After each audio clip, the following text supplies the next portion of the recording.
Hi, everybody.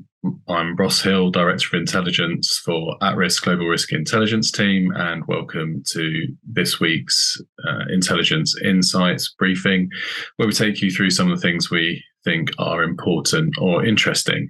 Here with me today is Protective Intelligence Analyst Roman Fisher, and he's going to take you through our first story. Thank you, Ross. Protests over the Supreme Court decision to overturn Roe v. Wade continue throughout the nation. Protests have also been seen as far away as the UK, Australia, and New Zealand. Many protests were held yesterday, observing the 4th of July holiday, and groups numbering in the hundreds were seen at most demonstrations. However, thousands gathered at protests in Los Angeles, California, Kansas City, Missouri, Lansing, Michigan, and Boston, Massachusetts, just to name a few. Demonstrations are varying in size, are likely to continue across the country throughout July. Protests have remained overwhelmingly peaceful. However, some arrests have resulted in primarily acts of social disobedience. For example, more than 180 protesters were arrested last Thursday after blocking an intersection near the Supreme Court. Clashes with law enforcement will likely continue, and in most cases represent the most common type of negative interactions. Large-scale protest movements continue to embolden counter-protest groups, and as abortion rights demonstrations continue, so does the potential for violent clashes between opposing groups. As stated previously, far-right groups like the Proud Boys and the Groypers represent the greatest threat. However, isolated acts of violence by individuals should not be overlooked.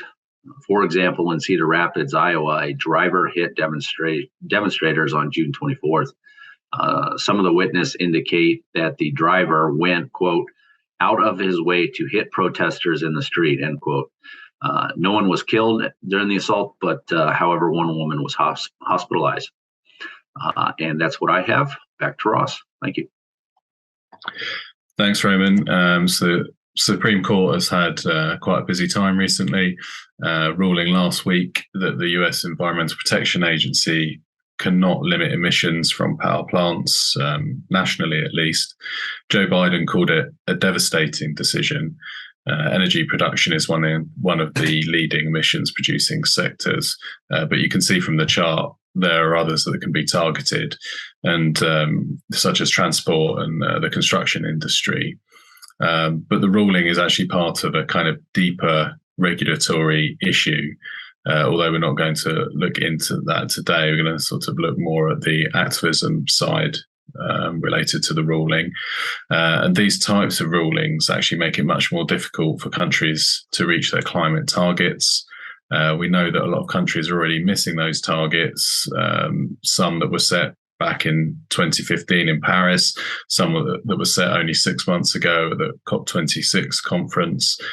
But we're a long way from kind of sticking to the climate targets that are going to help slow climate change. And we also have the added pressures now in the context of the Ukraine war, with a number of countries starting up old coal-fired power plants because of a reduction in supplies of natural gas. And so kind of as a result of all of these factors, we're likely to see an increase in environmental activism in the coming months. And I think that's going to be increasingly disruptive, increasingly elaborate, and also extreme. Recent examples we've seen range from an individual throwing cake at the Mona Lisa in the Louvre in Paris. We also had a couple of protesters glue themselves to a painting in the National Portrait Gallery in the UK.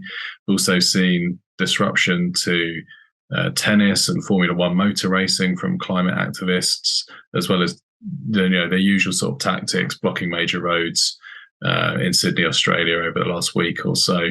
And then kind of at the very extreme end, a climate protester set themselves on fire outside the Supreme Court in Washington, D.C. at the end of April, which really didn't get as much coverage as might have expected.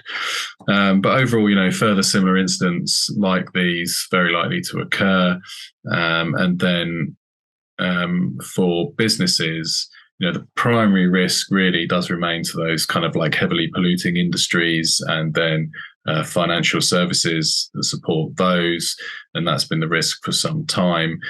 But now governments are not really stepping in with regulations. We're going to see a lot more people kind of look at businesses for self-regulation. So company climate policies will be increasingly scrutinized.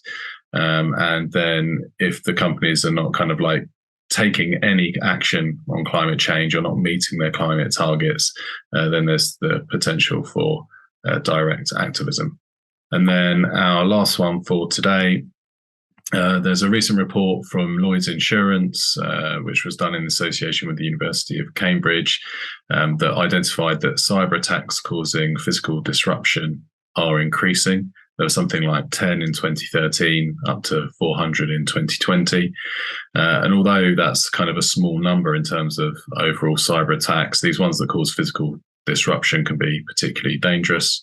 The report cites an increased risk of state-sponsored or geopolitically motivated attacks, and that's because of how the geopolitical environment is changing in relation to the conflict in Ukraine, from the COVID-19 recovery, and the situation around the economy and inflation.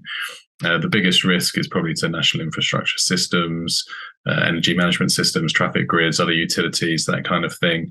All those things aid business continuity and national safety, but are considered highly vulnerable to cyber attacks. The good news about these really is that those types of attacks are very difficult and expensive to carry out. So in general, sort of non-state actors would find it much more difficult. But there is a risk that criminal groups could inadvertently cause some kind of physical disruption through a ransomware type attack. And that's it from us today. We hope you find the information useful, and we'll see you again soon.